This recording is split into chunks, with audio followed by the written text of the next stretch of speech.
Hi everyone, welcome to another video. It's been a while. Today we're going to talk about the letter R, or the sound R in Italian, which is so important whenever you're singing in Italian, especially in quick recits.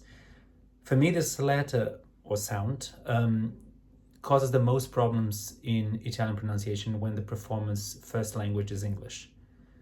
However, in different ways, it also comes with problems for speakers of other languages as well. The first rule, which has absolutely no exception, is that the R is always clearly pronounced. In American English, for example, all R's are pronounced, but in British English, no ending R's are pronounced. And involuntarily, that does transpire in British English pronunciation of the R's. For people who speak Portuguese, for example, which is my native language, we tend to be too lazy with the R's and pronounce some of them too softly, like in Portuguese. Spanish speaking people, on the other hand, can overpronounce some R's. This also happens with French speakers. In order to compensate for the fact that the R's in French are so differently pronounced than in Italian, many French and sometimes German speakers tend to overpronounce some single R's, which also sounds wrong. So yes, all R's are pronounced, but not in the same way. So there are basically two ways in which you can pronounce them: single or double. Single whenever it is between vowels within one word, and double any other time, even if there's only one written R. Now let's look at the first recit from Figaro and see if we can find some examples.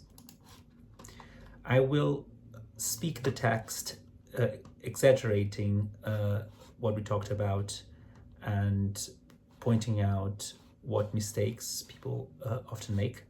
So here we go.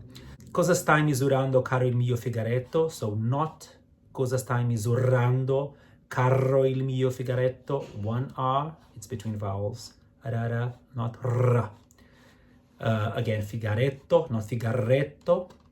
Io guardo se quel letto che ci destina al conte farà buona figura in questo loco. Again, not farà buona figura o farà buona figura, farà buona figura in questo loco. In questa stanza, certo, a noi la cede generoso il padrone,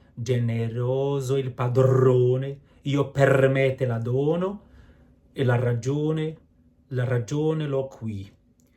I'll just stop here. Also be careful with all the vowels. I won't make a special video about this, but all vowels in Italian that have doubles, it's really important to make the difference between the singles. We tend to focus on the doubles, but we end up often doing all of them doubles. For example, io per me te la dono. It's not io per me te la donno. This is again a common mistake. Going back, perché non puoi far che passi un po' qui? Again, British singers sometimes do perché non puoi far che passi un po' qui. Not that they think that R is not pronounced, but it's again, it's something that just comes naturally. Brazilian people do that as well.